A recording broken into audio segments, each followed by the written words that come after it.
Si sono presentati alla Fiera dell'Oca di Milano. Animeranno la festa della Piroea Paroea il 6 gennaio annuale, poi saranno protagonisti in altre feste popolari della provincia di Venezia.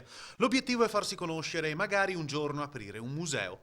Sono i Caenassi, nuovo gruppo folcloristico nato a Spinea con l'intenzione di evocare tutti gli antichi mestieri che si svolgevano in bicicletta, dal lattaio all'affilatore di coltelli fino al norcino che si spostava per macellare i maiali e ricavarne salami. Si muovono tutti assieme ricordando le tradizioni del passato e creando uno spettacolo denso di storia e nostalgia. L'idea è venuta a Roberto Nerosi di Spinea, appassionato di antichi mestieri e collezionista.